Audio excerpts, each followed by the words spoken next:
বিসমিল্লাহির রহমানির রহিম। আজ 23শে ডিসেম্বর 2025। দৈনিক করতব সংবাদপত্রের ঠিক 8 নম্বর পৃষ্ঠায় আসছে, যে সকল খাবার হাড়কে মজবুত করে।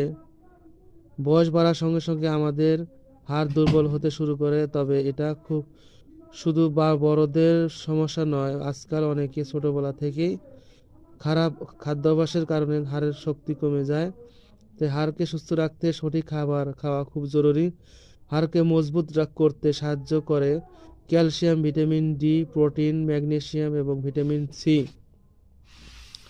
সঙ্গে তো হালকা ব্যায়াম, পর্যাপ্ত সূর্যালোক খুবই গুরুত্বপূর্ণ। এবার জেনে নেই এসব এমন কিছু খাবারের কথা যা খেলে হাড় থাকবে শক্ত এবং সুস্থ। দই, দুধ, দই, পনির। দুধ ও দই পনির ক্যালসিয়ামের ভালো উৎস। দইয়ের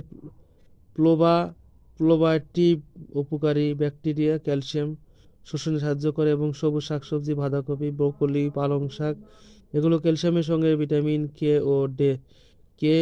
ও দের ভিটামিন কে হাড়ের মধ্যে ক্যালসিয়ামে ধরে রাখতে সাহায্য করে। এবং বাদাম এবং বীজ, কাঠবাদাম, চিয়া বীজ, তিল ও সবই হাড়ের জন্য চমৎকার। এগুলো ক্যালসিয়ামে পাশাপাশি ম্যাগনেসিয়ামও থাকে এবং ক্যালসিয়াম কার্যকর করে।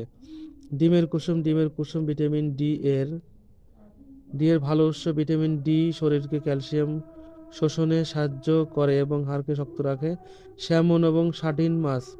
স্যামন সার্ডিন মাছের মতো চর্বিযুক্ত মাছ ভিটামিন ডি এবং ওমেগা-3 ফ্যাটি অ্যাসিডের ভরপুর। এগুলো হাড়ের ঘনত্ব বজায় রাখতে সাহায্য করে এবং বৃদ্ধ বয়সেও হাড়কে মজবুত রাখে। কিছু টিপস: দিনে অন্তত 30 মিনিট সূর্যের আলো নিন এবং এতে শরীর ভিটামিন ডি পায়। হালকা হাঁটা বা যোগব্যায়াম হাড়ের শক্তি বাড়ায় এবং পর্যাপ্ত পানি পান করুন, কারণ হাড়ও সঠিক হাইড্রেশন উপর নির্ভর করে। এই ছিল উল্লেখযোগ্য যে সকল খাবার হাড়কে মজবুত করে। ধন্যবাদ আমাদের সাথে থাকার জন্য।